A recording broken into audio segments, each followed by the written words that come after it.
Ooh. Ooh.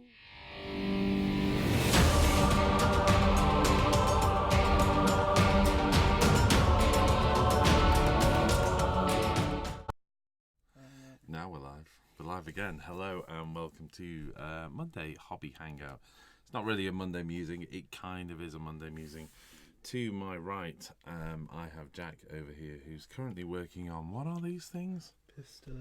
Pistoliers, like a million horses, basically, which seems a really good idea.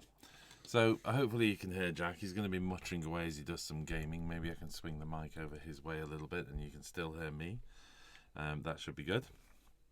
And here we are. We've just come back from a whole weekend of wargaming at the Age of Sigmar Throne of Skulls doubles at Warhammer World. So everything kicked off on Saturday.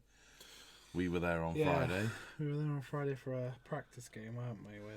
We were. So some context. This is Jack's 18th birthday weekend, basically, and he's doing a World Challenge type thing and going off to India next week. So we were having a father-son weekend away, and it seemed the perfect thing to do was to do an Age of Sigmar doubles tournament. Yep. And take our armies together and be on a team. It actually worked out okay, didn't it? We fought less than I thought we would. I don't think we fought much at all. No, there wasn't much fighting. There wasn't much. There was that bit over that double charge thing, but we'll talk about that. We'll talk about that when we get there. Yeah. I think one of the lessons might be communication, but we'll come back to that. Yeah. You just listening. Yeah, me listening mainly is the issue. So yeah, we did that this week. You're actually going off. Well, you're axe throwing and crossbow shooting tomorrow, aren't you? Mother, yeah. With your mother, yes. Go figure. Yeah. I'm not getting involved in that one. That sounds highly dangerous. So, right, what I thought I would do is I'm hoping that a bunch of people from the tournament are in the chat and can help with the 5 lessons we learned. We've definitely got some we can go through for sure. Because I think it is important to kind of do a little retro view of how the tournament went. Maybe one of the things we could talk about was how we did, because that's interesting in its own right. Yeah. Our team, which was Iden of Deepkin and Daughters of Cain. Yeah. Our team name was Fish and Chicks. We were trying to do a play on word for chips. So we got there in the end, I think. We had a couple of other suggestions. They weren't accepted. So we went with that, and in we went. First game, we were against Gutbusters and Stormcast. Gutbusters and Stormcast Eternals. A really nice army. Yeah. I really enjoyed it. It was great seeing Gutbusters on the table as well. Yeah. And we scored a major victory in that one. That's correct, isn't it? Yeah. Yeah, we did. Yeah. Game I forgot what the objective was. Oh, well, we can go back over that. That's fine. Yeah. Game 2? Game 2 was Phoenix, Temple, and Grot. No, they great team. Yeah. Really good fun to play. To be honest, actually, one thing we learned is double tournaments are a great place to go if you want fun games, because the reality is all 5 of the people we played against were great fun to play with. Everybody was there to kind of have fun games. It's always good to kind of get into a competitive environment. There are some people playing harder than others, we have to say. Yeah. But that's okay because it's a tournament. So you kind of you expect that, don't you? Yeah. But yeah, so turn 2 was Phoenix Guard and Grots, wasn't it? And Phoenix Guard, my God, there's a lesson there around the old battle tomes, maybe, or not even the battle tomes, but the old compendium rules. Because my goodness me, Phoenix Guard was super tough to move. So they were, and I think we were. Was that our minor loss?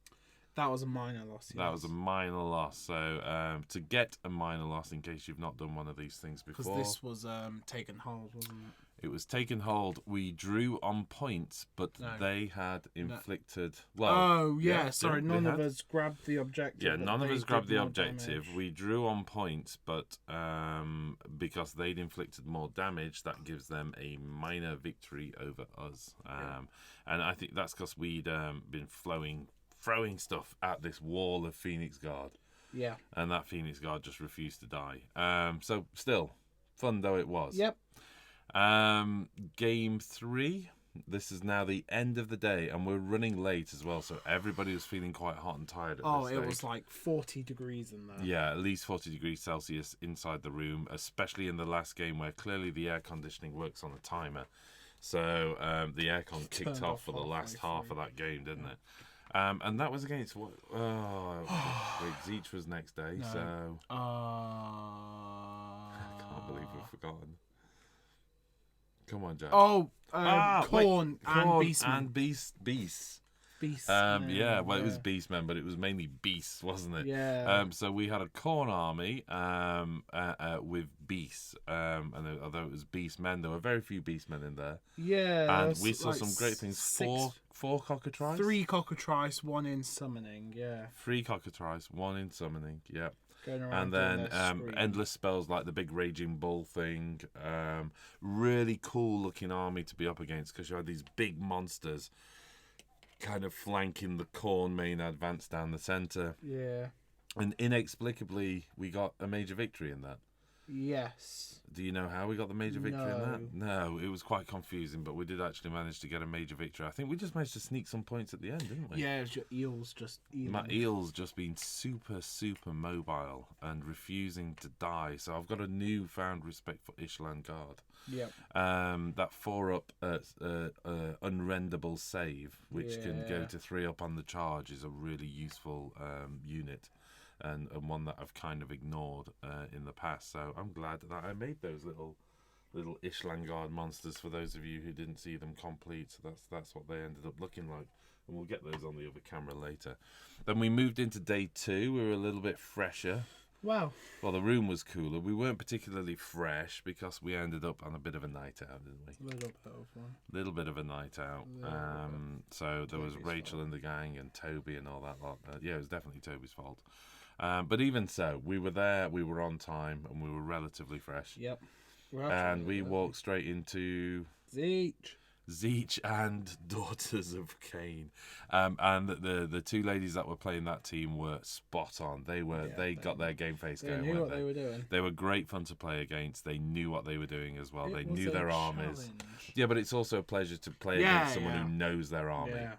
And my God, one of them, she's so capable of rolling 6s. Yep. Like, frighteningly so. Yep. And mainly around bringing the 2 of the flamers back every time you killed one of them. So 3 flamers pretty much held the centre of the table. Yeah, held the centre against until turn 5. Your entire army. Yeah. Pretty much. Turn 5, I finally removed them, didn't I? Yeah. She finally missed that 6-up save, but I must have killed them pretty much 4 times over. Oh, yeah. Yeah. Painful, very painful unit to take on board. And my God, she could roll 6s. Yeah. And then that was an inexplicable major victory, one that I actually almost didn't see coming. I think there was one key factor in that. The 4-point.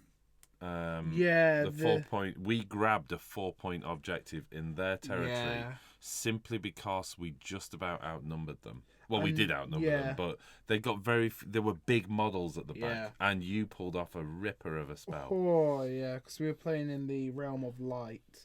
So one of the ladies had 30 witch elves being buffed to Kingdom Come by a Slaughter Queen on Cauldron. And I managed to, with my Bloodwrack Medusa, banish it to the other side of the table. And then charge. I think it was the shrine that then went into it. The shrine charged in and finished off the witch elves. Yeah, that's true. And that gave us those numbers. Yeah, it secured. We didn't our actually back need objective. that many. I think in the end, 2 Ishlan Guard and 1 Morsar Guard. Yeah. Took the objective. Yeah. So there was 3 models versus a Greater Demon. Yeah. Zeech, the changer of. Help me out here. Lord of Change. Lord of Change and something else, a small demon at the back, which I wasn't quite sure of, a herald maybe. So it was 2 models to 3, and that was enough to take the objective, which was crazy. And then we went into our last game, and it was a bittersweet experience, only because we drew against Steve and Liam, and we knew they had a super strong army. And we kind of said, it'd be cool to finish playing some friends at the end of the day, because, we certainly had a sense we weren't going into the top 3. Yep. That was absolutely clear. Yeah. But so we didn't kind of really mind, did we? But actually, in hindsight, we both kind of agreed what that really meant was out of the group of friends that went, there was definitely one of us going to lose the last game out of those two teams playing. One of us had to lose. That was the way it was going to be. And didn't really think about it until it happened afterwards.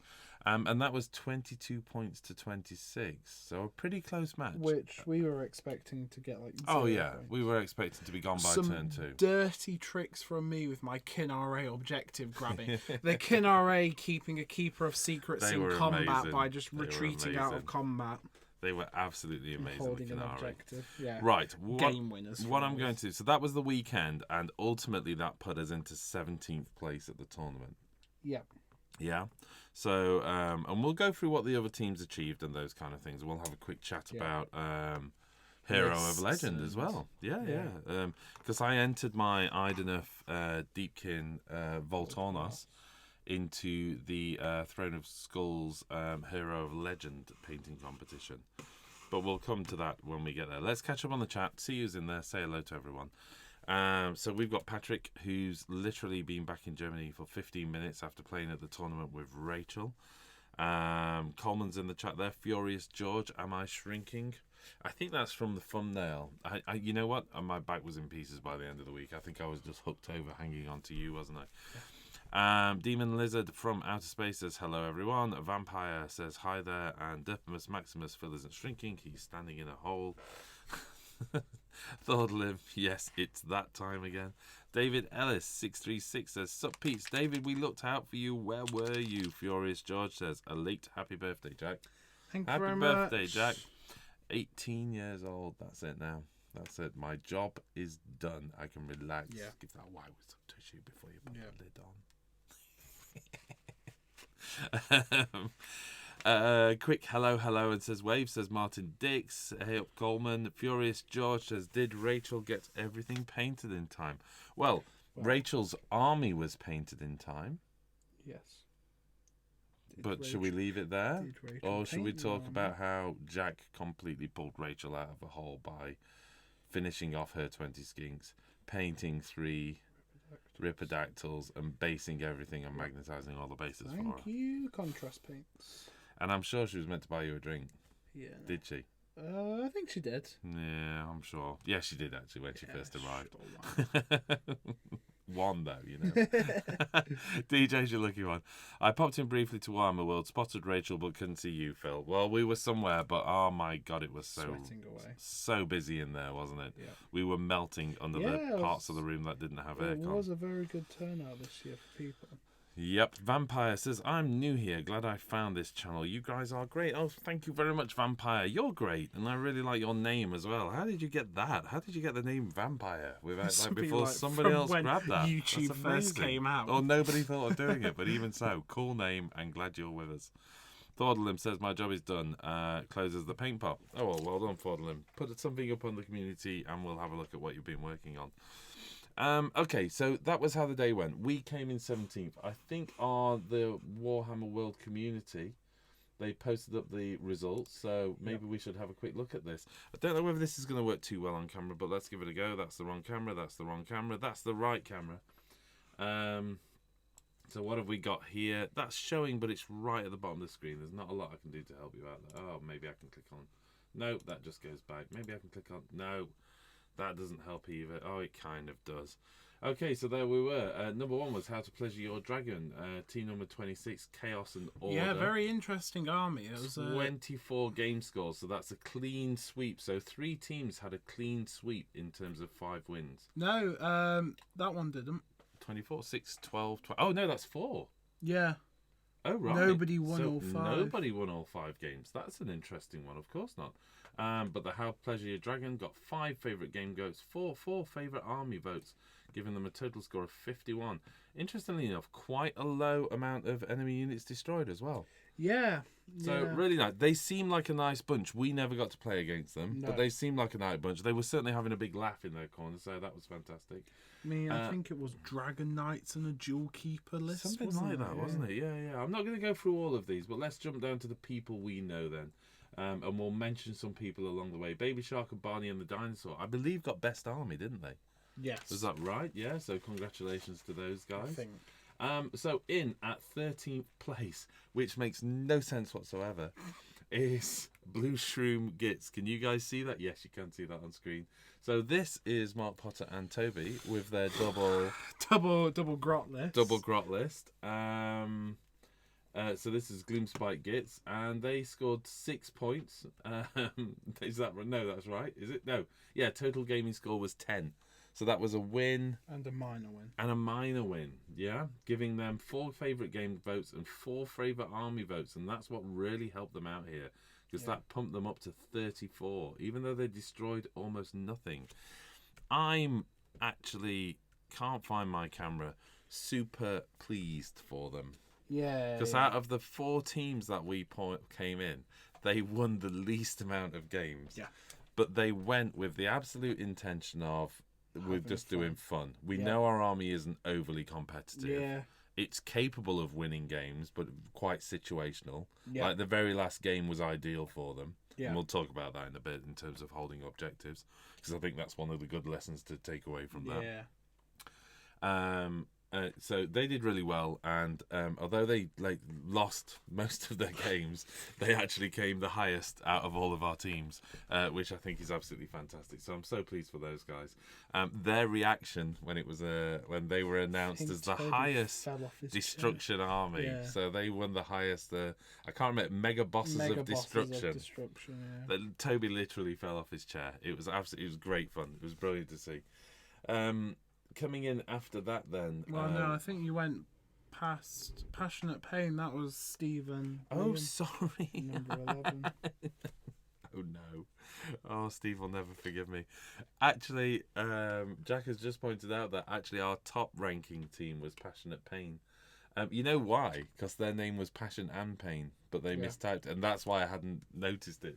Yeah. So Passionate Pain was Chaos and Death. That was actually Steve and Liam. So as you can see, 4 of their games won, 2 favourite game votes, 2 favourite army votes, Motorbike Goes Pass, quite a lot of destruction in their list, no doubt. There's 7,220 points destroyed. So they did well. They came in 11th place, and I think they were happy with that. I think they wanted podium, but that was okay. What else have we got? Oh, there we are in 17th place then. So 17th place, there's Fish and Chicks. We were team number 5, mixed order. We scored 18, so that's our 3 major wins. We only got 2 favourite game votes and 2 favourite army votes. I don't think we were a fun army to play against. No. Because we were shut downy, weren't we? We kind of shut down people's fun, and that does take away the fun. I don't think we did too bad in overall destruction by the looks of things. 5,000 points worth of destruction, giving us a total score of 33. So if we'd have actually won our last game against Steve, I think that would have put us to 39. Which would have put us somewhere up in 5th, 6th or 7th place by the looks of things. So yeah, 39, and I'm not quite sure what the deciding factor is then. Oh, it will be the amount of destruction. So hold on a second. If we'd have actually beat them 5,300 against the other guys with 39. Okay, so we'd have been in 7th place then. Is that right? Yeah. No. Yes, we'd have been in 7th place. So 1 loss at the end pushed us from 7th to 17th. So not the end of the world though. We had a great time, and that's what we were there for. Right. Where did Rachel come? Because this is what I'm trying to find out. They seem to have not listed the entire page. It goes from 24. You have to go to the 74. other way. Oh, right. No, exactly. That's not happening, is it? So we'll see. Yeah, it was all a bit messed up. I think they were mid-30s, 34, something like that. Was that right? Yeah. I think so. Yeah, I'm going to say that. They were around about the mid-30s mark. Yeah. So they actually had some good games, didn't they? But I think they lose their last 2 games. Yes. And I think that's what really scuppered their points, I believe. Patrick saying Stephen Liam ranked higher. That's because I've gone rambling on for hours. So let's see. Scarecrow 1908 says, I played Patrick and Rachel on Game 5. It was probably my favourite game of the weekend. Didn't stop laughing the entire time. Well, yep, Rachel has that effect on you. So does Patrick, to be honest. Yeah. But I'm glad you enjoyed yourself, Scarecrow. What army were you then? Because I did come over and see that game. If you don't mind posting who you were on. David says, I was at the GT the week before, went 3-2, 49th place, 5 great games. One of them was more chilled and casual than any I've had in a tourney before. I contributed to that guy getting the most sporting. Fantastic. Yeah. You know what, I Jack, to be honest, the amount of times you help people with their rules, as in, hey, don't forget you can do that. I think you were incredibly sporting this weekend.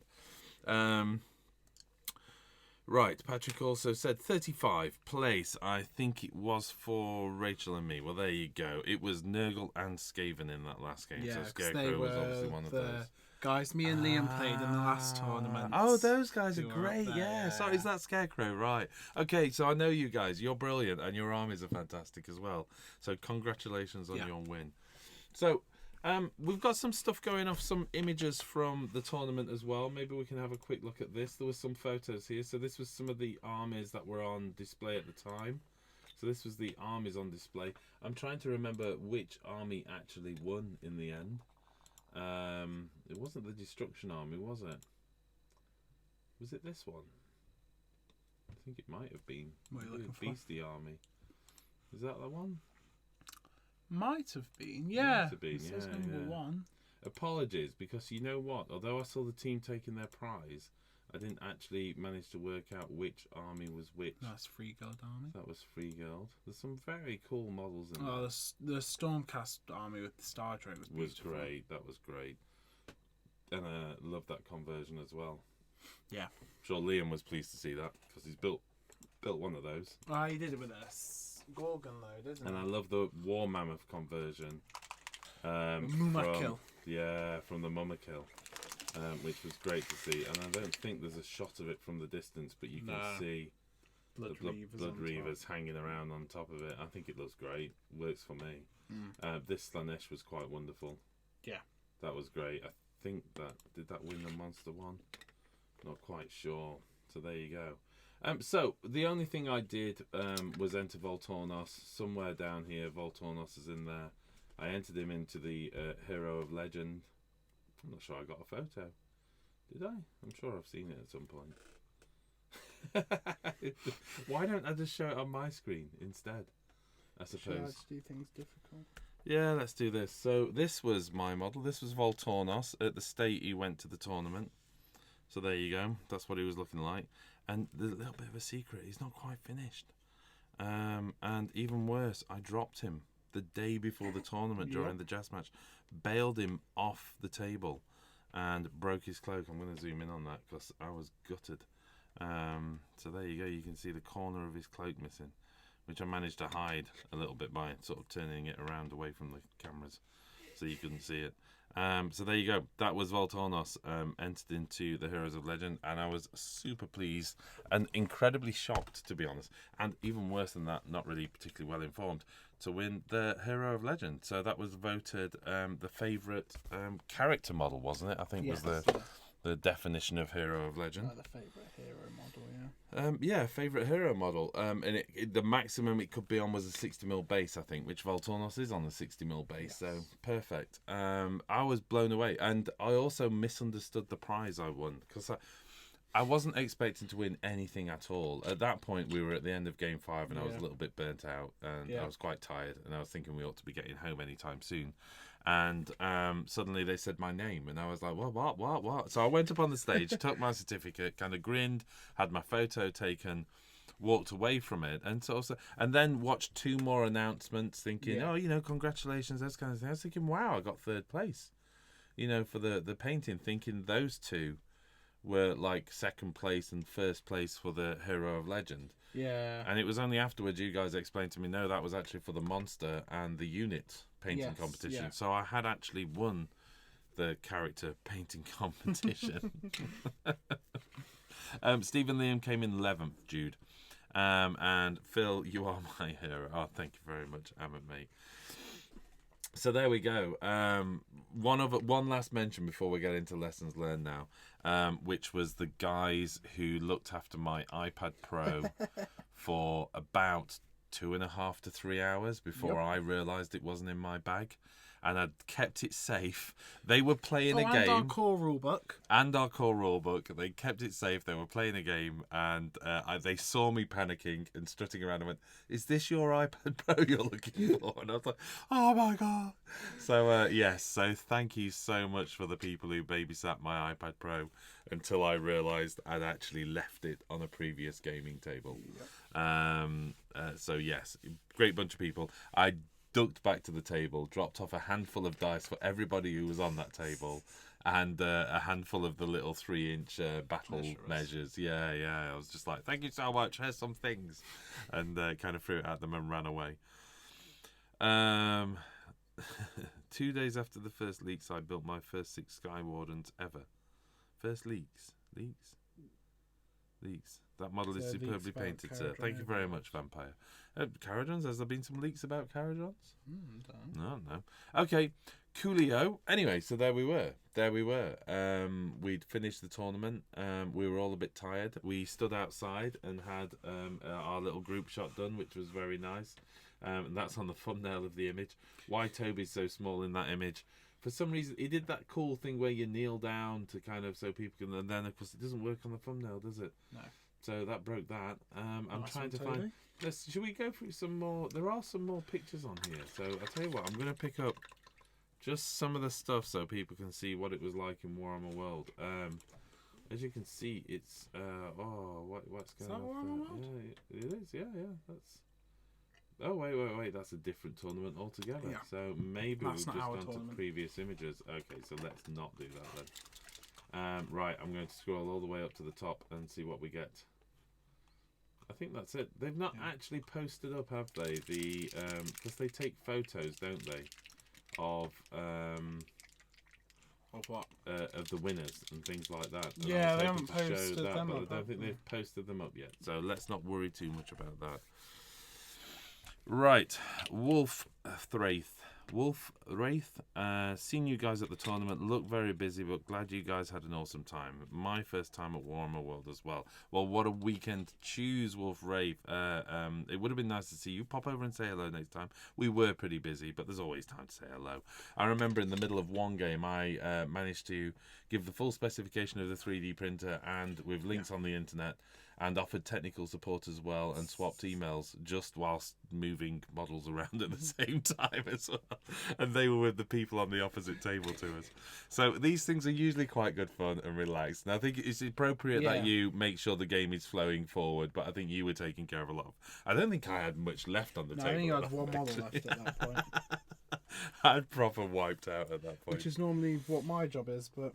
Yeah, it was an interesting one. Has anybody tried the Jumbo Eclair at Bugman's? It's on my bucket list. I'm not sure it exists anymore, does it? They changed the menu. It might do. Yeah, I don't know. It's pretty deadly, that thing. I'm not sure. If it's on your bucket list, make it the last thing. Because I don't think you're around much longer after that. So, where are we at? 5 things we learnt at the tournament. Get your army 28 minutes to show. Get your army painted in time. Yeah... There was a bit of that, wasn't there? Yeah. Try and get your army painted on time. I really pushed it, I think. David, as well, I'd like you to chip in on 5 things you've learnt at tournaments.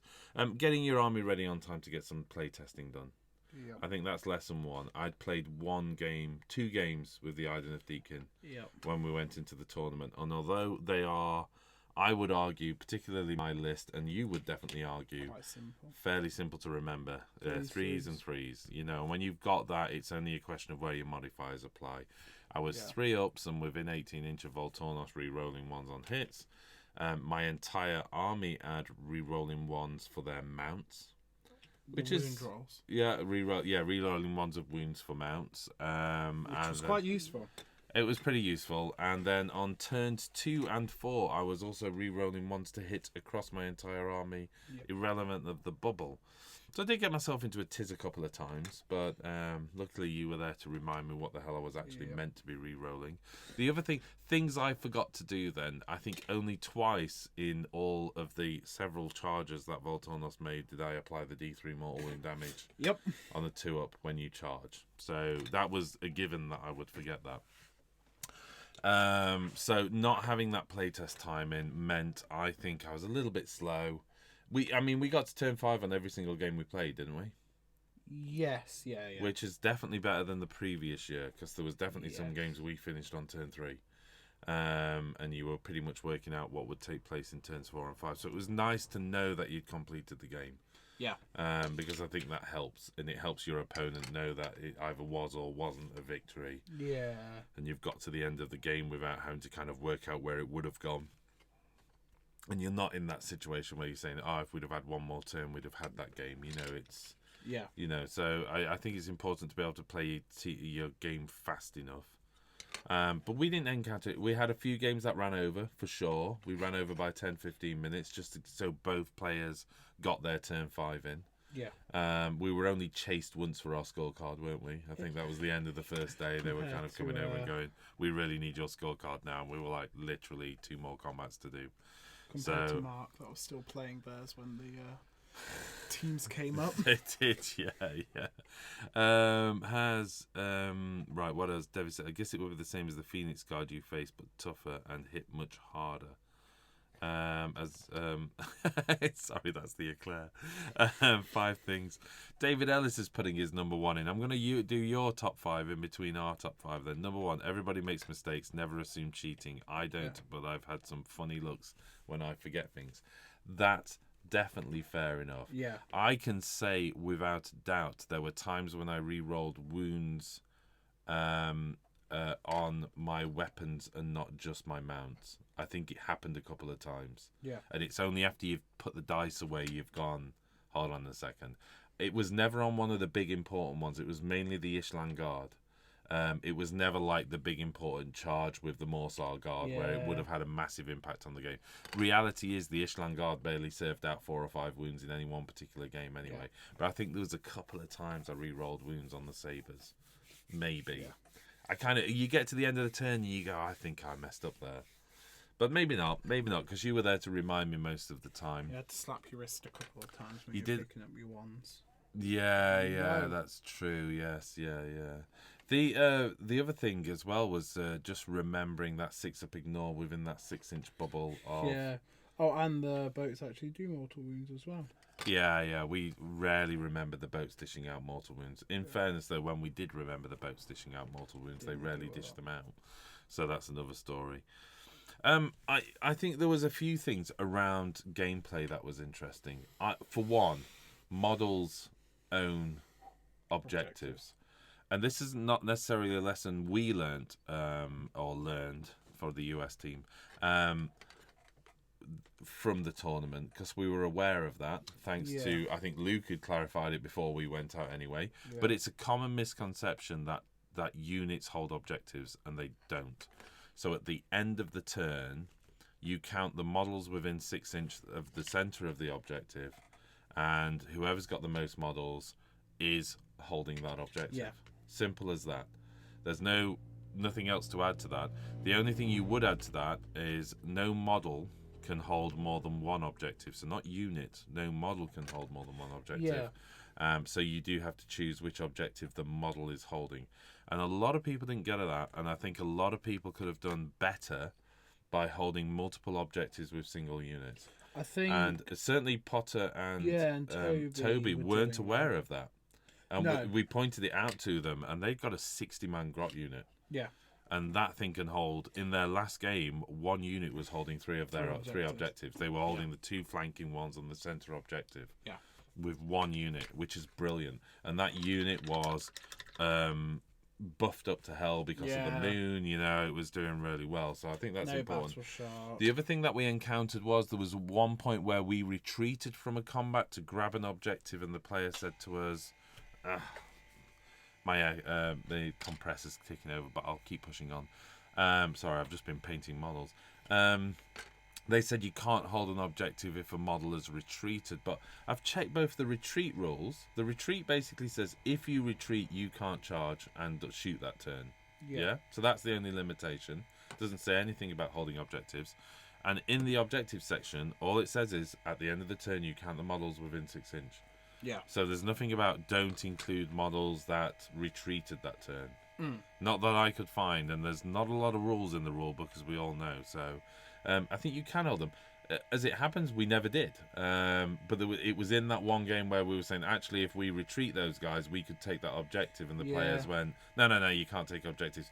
And so lesson 2, I think, is when you're in a doubles match in particular, I think you do have time to kind of check on a rule, don't you? Yeah. Because back to David's important rule 1, which is, people are making mistakes. They weren't cheating. That's just their understanding of the rule. Yeah. And there's nothing wrong with going back while you're saying, okay, Jack, you get on with your rules, and I'm just going to check that. And I don't think that's been rude, and I don't think that's been like disrespecting to your opponent. It's worth checking a rule just to say, have you got that right? Because it can make a big difference to a game. It can make a big difference between a win and loss. I mean, as it happens in that game, we won the game anyway. I'm not concerned about it, but it was a lesson to myself to say, I kind of went, oh yeah, of course not. And then you kind of get on with the game, that kind of assumption that, of course not. Why did I even think that? Yeah. And then you think, and then it was only after the game I was thinking, hold on a second, we've held objectives with retreating models before. So lesson number 2, I think, is don't assume anything. And it attaches to baby David's number 1, which is people aren't cheating. They've just got misconception of the rule. And I think it is worth, just as much as you could point out, actually, I can retreat and hold objectives, you can point out and say, actually, that unit could hold more than one objective if you want to as well. And point that out to the people. Yeah. So help them with their rules as well. Not that I'm super brilliant at the rules. Let's just get that out there. I'm not saying I am holier than thou by any means. Amit says, attending tournaments, you always worry about breakages. What has been the best way to transport your minis? What are the essential kit tools for emergency? Well, I think that's lesson number 5, maybe, is transporting your models safely. Can we come back to that, Amit? Is that okay? David's number 2, remember to plan a turn or 2 ahead and play the mission. I lost my last game to forgetting that against a much more experienced opponent. Well, let's talk about that. Play the mission. I'm with you, David. Play the mission, without a doubt, 100%. There is no way at all, if you were to look at the table at any point during our game 4 against those wonderful ladies with the Zeech and Daughters game, there was no way you would think we were winning that game. Demolished our army. Or capable of winning that game, because we were utterly demolished. We were scraping by with small... The biggest unit we had left was probably a 5 Canary unit, and that was because it was off the table. Yep. We were down to 1 or 2 models running around trying to survive desperately against quite a powerful magic onslaught, Daughters and all the rest. So, yes, absolutely play it, because what we worked out pretty much towards the end of that game is we were behind on points for sure. We managed to secure a couple of objectives just by getting models into the right place, because I think they'd gone from objective mode to wiping us off the table mode. Yeah. They kind of switched into let's destroy them now because there's nothing left, and took their eyes off their objectives. Yeah. Move people away from the objectives. You dropped in with a unit of 5 Canary. 2 of my eels bombed across the table. Then I won another... one of my eels bombed across the table. 2 of my eels inexplicably won against a unit that they'd failed to destroy for God knows how long. Yep. And that gave us the rear objective. And I can't remember the name of the mission now. It's Borderline. So we're playing Border War. So that gave us all 4 objectives. Yeah. Inexplicably, which gave us 9 points. Yeah. And that skipped us into the lead. And not only did it push us into the lead, their models were dispersed, and they really struggled to grab any objectives back for us in the next 2 turns. Yeah. And you still had a unit of 5 Canary off the table. So you dropped them again. Just as they started to clear us, you dropped them again. Yeah. And we grabbed another 5-6 points, didn't we? And it was just like, by then, they couldn't catch us. There wasn't enough turns left in the game. So that was that whole not losing heart, that we got nothing left. It was every moment was, where can we grab a point? Where can we grab a point? So it's important. Play the objective. Lesson number 2. Number 3, the 8 Ps. Proper prior planning and preparation prevents a poor performance, says David Ellis. Yeah, you're right. No, I think that goes into maybe our rule 1 of saying, get those test games in and know your army, know your rules. Luckily, I had Jack with me, whose encyclopedic knowledge of the rules really, really helped. Of my own army and his army, and usually our opponent's armies as well, because they drop something down and Jack could go, "Oh, watch out for that, that's got a 3-up rend," or or whatever, and I'm like, what? I've never even seen the model, how do you know the stats? Right, what have we got then? Did the General's Handbook being released so close to the tournament? Oh, number 4, bring a strong list. I had Nagash. Oh, David. Your opponents are always appreciative. You politely interrupting them and remind them of your rules, spells, etc. Banishment was the big one in my case. Yeah. You banished somebody. Yep. Yeah, it was really nice. Yeah. And that really helped with the game, actually. It's one of so those that was you quite kind good. of sometimes glaze over the realm spells, but they can do quite a lot for you. Yeah. Scarecrow's made an important point, actually. I think the not being able to retreat onto an objective and claim it is specific to certain battle plans. Worth checking then. Maybe, yeah. So maybe they were right in that context. We didn't actually do it anyway, so maybe they were right. Bear in mind, we'd have to check that it's 2019, so we have to check. But because some of that stuff has changed. In which probably leads to your next question from Amit. Did General's Handbook 2019 being released so close to the tournament significantly impact your other player game tactics? More impact with building lists. They had to reverse a little bit, didn't they, Games Workshop? Scenery rules, they went back to what's in your... Yeah, they did an announcement at the start. And said, they didn't even go back to what's in your... No, that's true. They didn't go back. They just did 3 inches from an objective, 1 inch from any terrain piece, and 6 from a 6 table inches edge. from the table, excluding gnaw holes. Gnaw holes were excluded of the 6 inch from the table edge rule. Yeah. So that was it. It was quite simple then, and I wouldn't be surprised if that's what we see in the FAQ. Yes. So what we were playing is, just to say again then, that was 3 inches from any other objective. Yep. 6 inches from the table edge, unless it's gnaw holes. And 1 inch from other terrain feature. Yes. So that's what they announced at the start of all of that lot. Which was pretty cool. That's pretty cool. It worked. We could all get our sceneries down, and they had impacts on the game, and it was fun. The missions, yes, of course, that had an impact. We were well versed on General Handbook 2018 missions, and I think the confusion is it's not just you can read the rules, but when you're used to playing a way, a particular way, and you're in the middle of a mission and you go, oh, if I grab that one and that one diagonally, I get more points, and you're like, no, it's opposite.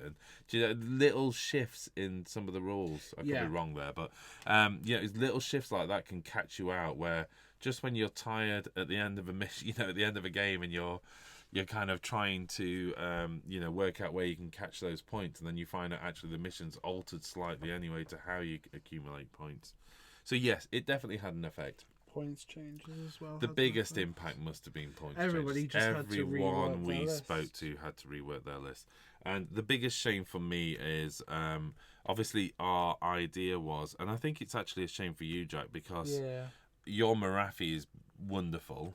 And I'm just going to bring this up for everybody because we kind of showed it at the time. So this is Voltornos.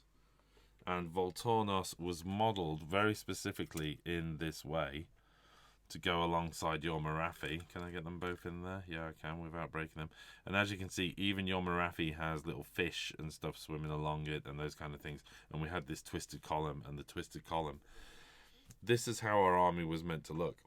It was meant to kind of, our entire theme was driven around these two models side by side on the table, looking extremely cool. But General's Handbook came out and Marathi went away. Yes. And she went away. Did her points change? I don't think her points changed. It wasn't hers points that changed. It was the rest of the army. But your hags and your units got hit. Hags went up by 50% and witch elves went up by 20%. And that just killed your list. Yeah. And you tried a dozen times to retain Marathi and still have some semblance of a playable army. But it was just way too much a compromise, I think. Yeah. In many respects, I too... I retained Voltornos almost out of stubbornness because I'd spent so long painting. And I don't regret that, actually, because at the end of the day, I won the Hero of the Legend painting competition with him. So I don't regret that. But other than winning us that competition, he compromised every single game for us. Yeah. He was awful. And poor old Luke out there, who's one of our friends, was like screaming at me days before the tournament, going, "Just drop him. Take the Achillean King. Don't do it, Phil. You'll regret it for the rest of your life." I don't regret it. I don't regret it because I won a painting competition with him. But the Achillean King would have been a much smarter choice, or even just dropping that altogether and going for another unit of eels or something like that. Would have been a far less fun army. I'd have wanted to go with the Achillean King if I was going to go with anything. Yeah, and where I was let down every time was that D3 damage. Yeah. Because, doing a flat 3 damage from the King... Yeah. And also the fact that you can't do anything to protect him from mortal wounds. Whereas at least with the Achillean King, there are artifacts that will give you ignore on mortal wounds. And having an 8 wound general, so killable. 8 wounds. Yeah. He didn't even last, well, very few things last a round against the Great Demon, but things were taking him down that shouldn't take him down. He hit really hard, and he was fantastic in some turns, wiping out dozens of models. But then other turns, he would hit and nothing would happen. Yeah, it was dreadful. So there you go. Scarecrow says, I think not. We've covered that one. Sorry. Amit says, fallback retreat models able to hold objectives sounds like a 40k thing. I did think that also, but maybe Scarecrow's onto it there. That's definitely a 40k thing for me. But anyway. David says, number 5, nobody likes a gotcha when they burned out at the end of the day. If somebody forgets a rule, remind them. Work stuff out or go back and do stuff if possible. It's a much friendlier mindset. Yeah. Agreed. Absolutely 100% agreed. And I'm thinking pretty much all of our games, at some point we either allowed a backseat or negotiated a backseat one way or another. It's like, I'll just do that. No, remove that. Roll 4. There was one where I think one of our opponents had missed their re-rolls of 1. Yeah. And we knew that they'd miss 4 attacks. And you said, just roll 4 dice. Just roll 4 dice and see what you get. And they rolled 4 and they only got 1 more hit. And you were like, okay, let's do that then. You know what I mean? And if they'd have got... if they'd have got 4 hits, we'd have said, okay, well, let's count 2 of them or something. You don't have to kind of work it out too much. Do something that's fair and move on, Right, okay. So, I don't know what number we're up to. I think 3. I think we're up to 3, but we'll keep going. 5's definitely going to be looking after your models. But we'll come to that in a minute then. Fleshrot says, shout out to Rachel and Patrick for the awesome match in Game 5. It was an absolute blast. So that's your mates again, isn't it, Jack? I think we're going to get those guys down to the studio for a battle report, aren't we? I think that's the plan. Amit says, endless spells in tournaments, yay or nay? Did you see many battalions being used? Yes and yes, I think. Maybe not so much battalions. People like their points, don't they? They like spending points on models more than... Yeah, I think certain armies take certain battalions. I think Iron Jaws are always very popular with their battalions because they're very good, very reliable. But a lot of endless spells. I mean, I know Rachel and Patrick got annihilated by the Warp Lightning Storm one from the Skaven. Yeah, that thing's nasty. That was nasty. Quite a few purple suns as well, since it got dropped in points to, for some reason, 50. Yeah, good point. Good point. So we did see a few purple suns popping around, and that's quite a powerful endless spell, actually. Yes, that's quite powerful because it just goes over something, and isn't it? On a 6, it's removed from play. Yeah, on a 6, the model is removed from play. Yeah. You can do some pretty filthy stuff with an endless spell. Armies really complement each other. Looks fantastic. Thank you, Amit. 8 wounds general, a god in dispossessed terms. Yes, but you're talking dispossessed, but there's plenty of stuff in there that could handle the kind of damage that he definitely can't handle. Where are we at? Number 4 then. Lessons learned. Have you got anything, Jack, in your pocket? Know the missions. We knew them, actually. I think we did all right. Yeah. I mean, there's playing the missions, and then there's almost knowing the missions, as in, how do I win this? Yeah, you know what? Strategize for the missions. Yeah. In every instance, once the mission had been announced, and we knew where we were, and we knew our opponent, rather than just kind of getting into the game, we had a couple of minutes where we chatted to one side. Yeah. Didn't go miles away. We just stepped back from the table. We had a couple of minutes and said, what's our game plan? You know, and a lot of the times, as ever, you're having problems with those models, Jay. As ever with these things, your plans don't really last until the end of the game. Sometimes they did, actually. But we'd step to one side, wouldn't we, and devise a game plan. And that's part informed in advance by knowing the mission. So you've got an idea. For instance, border war, we knew that capturing the 2 border objectives, a lot of people ignore it because they go for the quick win by grabbing the 4 points and too big a lead. Yeah. But we knew, for instance, if we could keep stealing those, we could keep in the game. Yeah. You can keep and hold it. You're doing 5 points to their 1.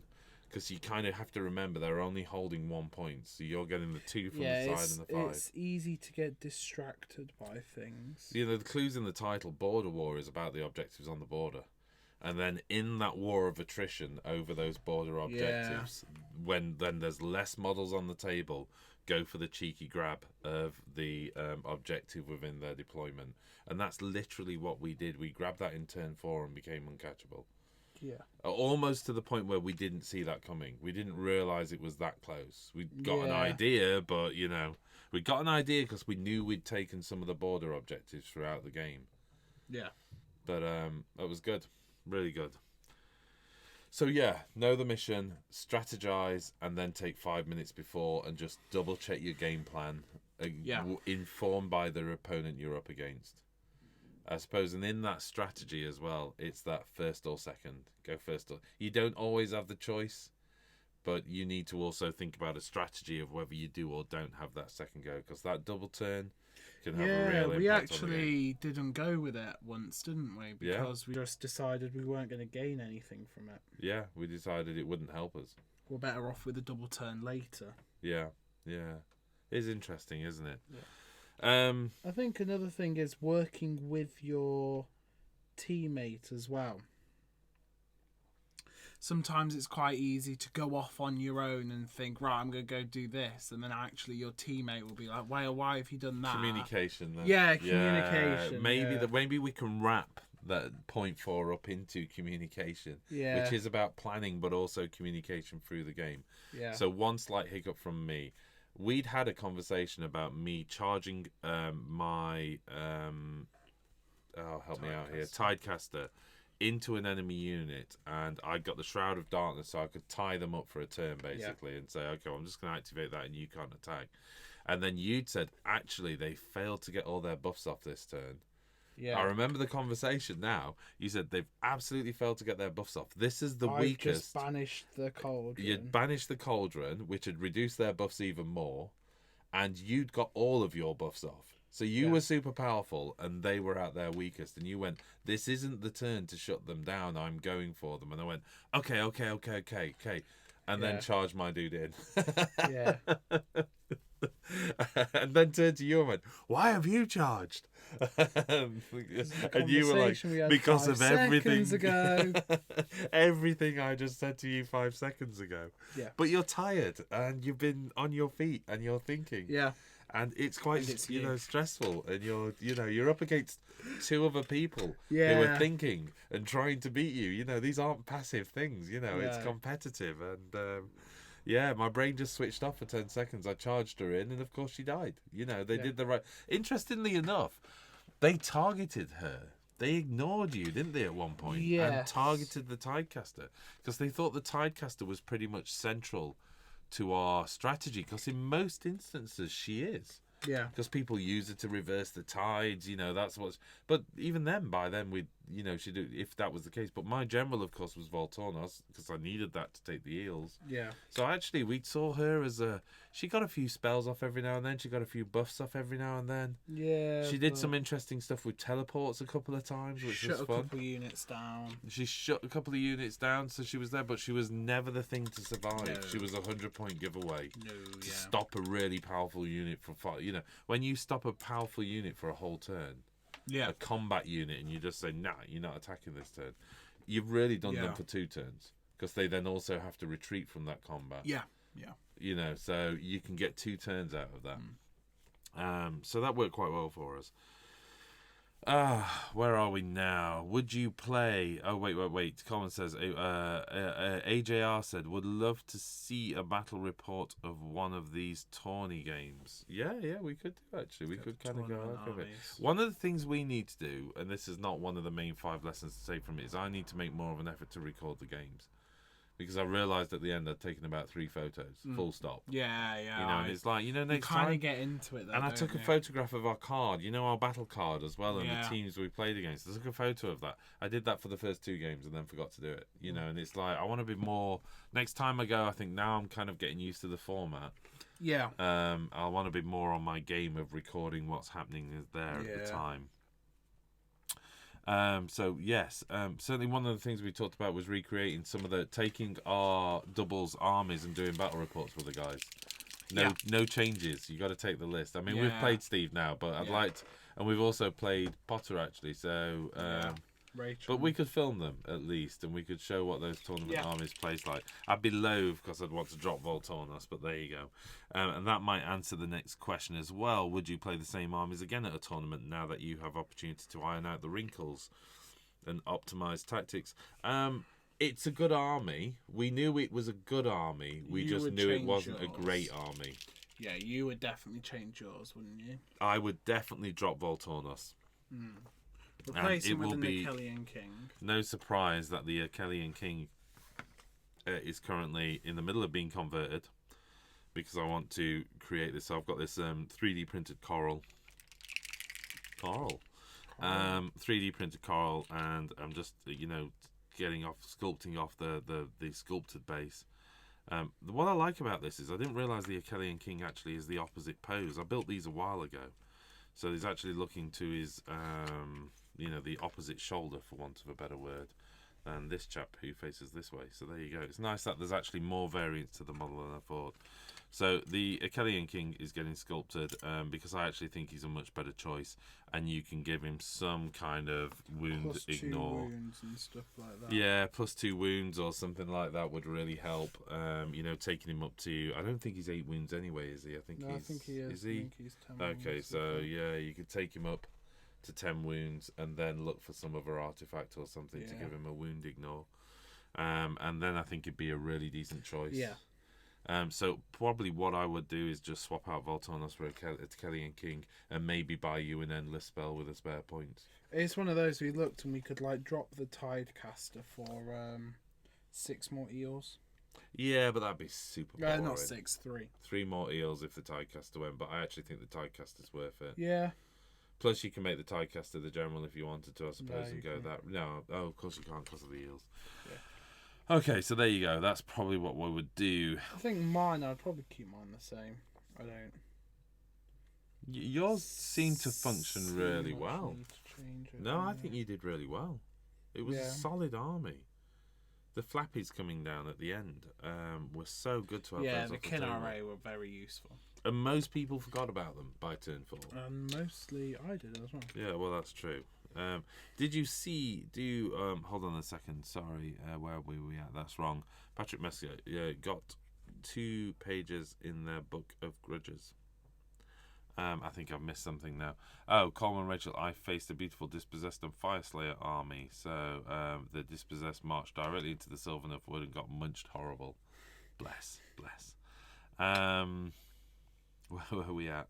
Evening all, sorry I'm late. Had an outage. Just saying it's late has made me tired. We've got 2 more minutes of the show and I don't think we've done 5th, so let's talk about transporting. Did you see, do, or experience any amazing command point tactics used in the tournament? They were definitely more prevalent in the game. Oh, rerolling ones to hit. Rerolling ones to hits, rerolling ones to wounds on the unit. Always good. I tell you, there's another lesson. Is most people forget that actually you need a general or a hero within 12 inch or a general within 18 to use them. So many times there'd be a model in your deployment zone and they go, "Oh, I'm just going to use a command point on that." And every time you were on the case to say, "Have you got a hero?" Yeah, because I forget to ask that. Yeah. You know, and it's like, "Oh yeah, good point. Yeah, No hero there." You can't do it. So that's another common, and I think almost every one of the people we played against at some point tried to do that, if you know what I mean. Yeah. And it's because now there's more available and more options. You want to use them more often. Surprisingly, we started to build. There was one game where we ended up with about 4 or 5 command points still in reserve, didn't we? We gone quite a while. We just weren't using them. My army didn't have any specific command abilities, and you only had a once per game one, didn't you? True. So we just didn't need them. Now that you're right, Liam is here, worried about it a lot, especially the witches. I've no idea what Liam's on about. Okay. About my army, probably. Would you like to? Oh, sorry. Now that you have experienced a number of tournaments at Warhammer World, what would you like to see improved about next time around? Says Amit. Amit, thank you so much for the nice questions. Anything we'd like to improve? Aircon. Improve, yeah, aircon. It wasn't comfortable in there at the end of the first day. It was sweltering. There were people literally dying on their feet. That's a bit of an exaggeration, or at least complaining a lot on their feet. How about that? So it was pretty sticky in there by the end of the day, but it certainly helped you slip past the other players. Yeah, because the gaps were pretty narrow in the team, so it was nice that everybody was nice. Yeah, there was a lot of shared body fluid, so it got pretty messy in there, didn't it? But saying that, what else would like to see improved? I'd like to see the points go up.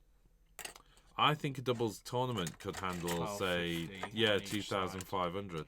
Yeah, it's the upper tier of Age of Sigmar anyway, and giving each player 1250, I think you just see some more interesting armies. Yeah, a lot of the armies don't scale down to 1,000. Limited. Yeah, they just don't scale to 1,000 very well. So what you tend to find is because people get frustrated by that, they then start kind of shenanigans with the double lists and stuff like that. Although we didn't really see any of that, so we didn't see many double lists, no.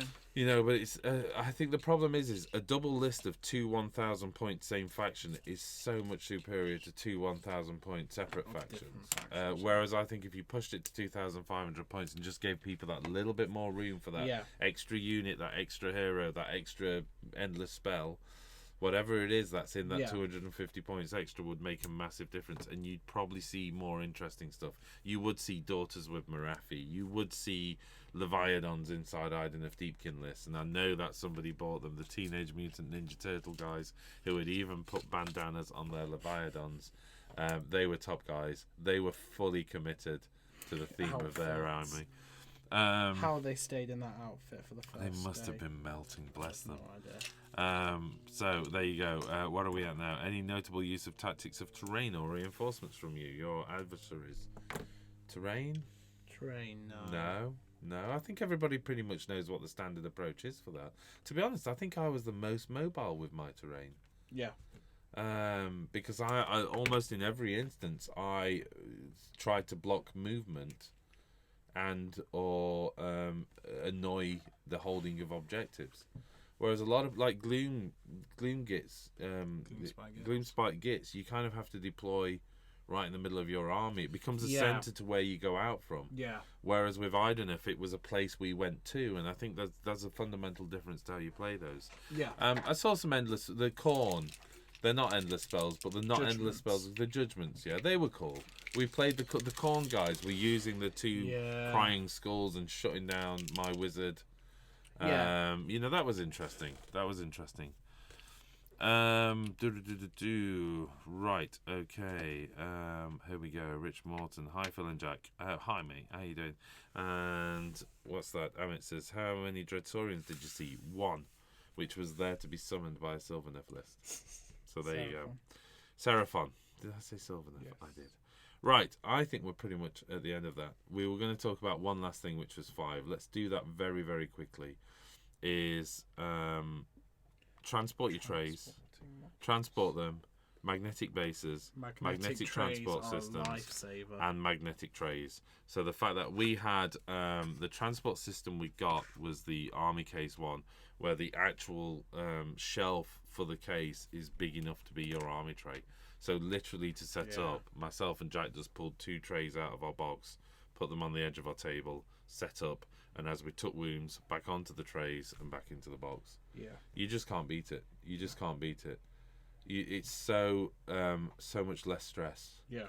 Than trying to get, wedging them in or moving them around or balancing them on. Warhammer will provide these trays, which are great, but they're essentially serving trays.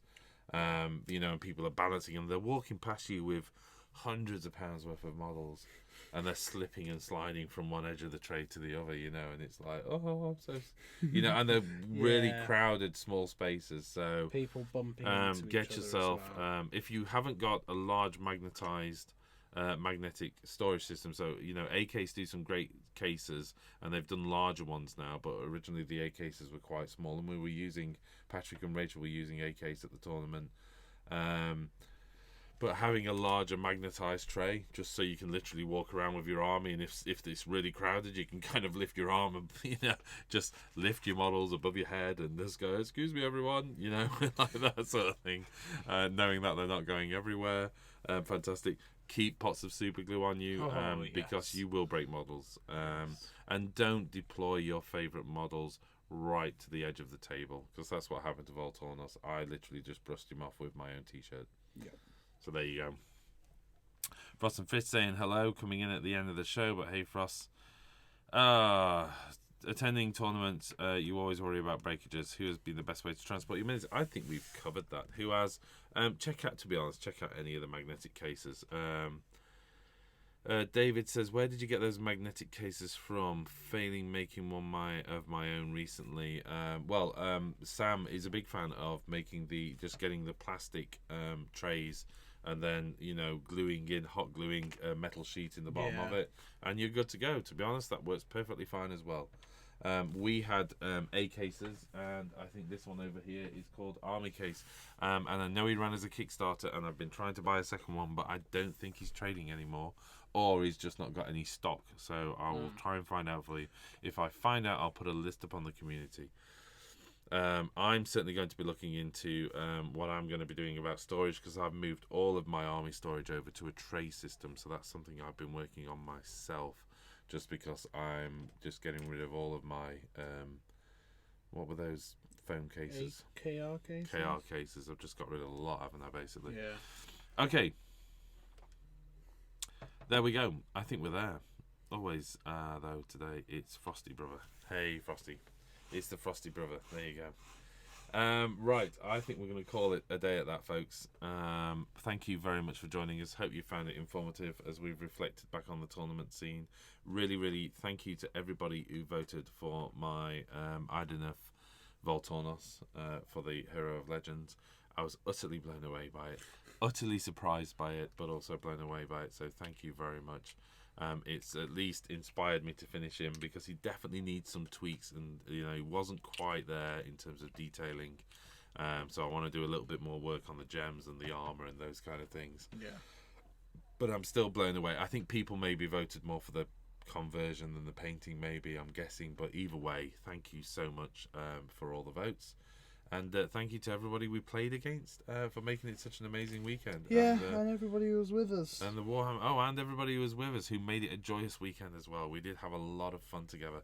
Yeah. We are planning on doing the one in October, so if you want to meet up with us, guys, and come and play some games against us, we are planning to do the Age of Sigmar doubles tournament.